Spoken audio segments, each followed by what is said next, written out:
Shalom Bapak Ibu Saudara yang terkasih di dalam Tuhan.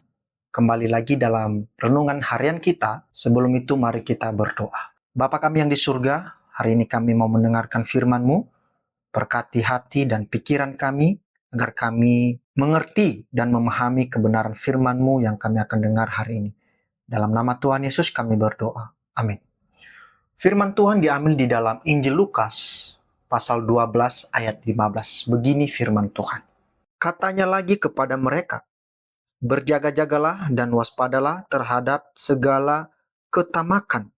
Sebab walaupun seorang berlimpah-limpah hartanya, hidupnya tidaklah tergantung daripada kekayaannya itu. Bapak, Ibu, dan Saudara, banyak orang hari ini menentukan identitasnya dari apa yang dimiliki. Seperti harta, pekerjaan, pencapaian, bahkan pengakuan orang lain. Ketika semua itu ada, mereka merasa berharga. Tetapi ketika hilang, mereka merasa kehilangan diri. Pertanyaannya, siapakah kita sebenarnya? Apakah nilai hidup kita ditentukan oleh apa yang kita miliki atau oleh siapa kita di hadapan Tuhan? Bapak Ibu, Lukas 12 ayat 15 ini muncul ketika seseorang meminta Yesus untuk menyelesaikan persoalan warisan dalam keluarga. Namun Yesus tidak langsung membahas pembagian harta itu, melainkan menyingkapkan akar masalahnya. Hati yang terikat pada materi. Yesus kemudian mengingatkan tentang bahaya ketamakan dan dilanjutkan dengan perumpamaan orang kaya yang bodoh, yang merasa aman karena kekayaannya, tetapi lupa bahwa hidupnya ada di tangan Tuhan. Nah, di dalam konteks ini, Yesus ingin mengarahkan fokus manusia dari harta kepada identitas sejati di hadapan Allah. Bapak, Ibu, dan Saudara, di mana Yesus menegaskan bahwa hidup seseorang tidak ditentukan oleh kekayaan atau apa yang dimilikinya. Artinya apa?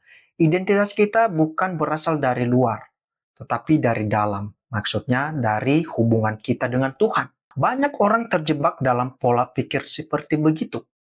Misalnya, aku berharga kalau aku punya ini dan itu. Padahal, Kristus mengajarkan bahwa nilai hidup kita tidak diukur dari kepemilikan, melainkan dari siapa kita di hadapannya.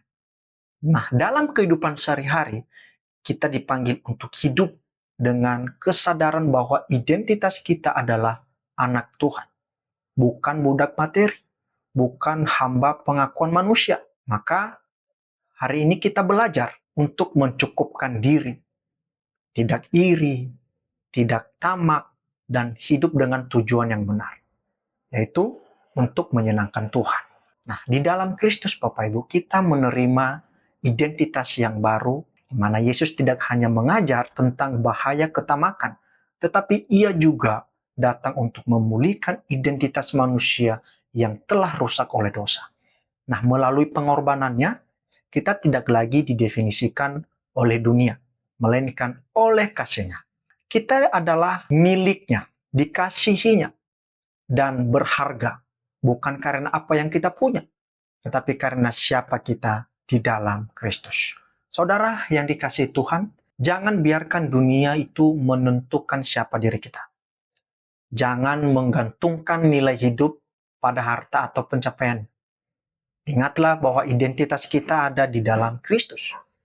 Oleh sebab itu, hiduplah sebagai anak Tuhan yang tahu nilainya, yang tidak dikuasai oleh ketamakan, tetapi dipenuhi oleh rasa cukup dan syukur. Karena di dalam Kristus, kita sudah memiliki yang paling berharga. Mari kita berdoa. Bapa di dalam surga, kami telah selesai mendengarkan firman-Mu. Biarlah firman-Mu bukan hanya kami dengar, tetapi melakukan dalam setiap tindakan kami sehari-hari. Di dalam nama Tuhan Yesus, kami berdoa mengucap syukur. Amin.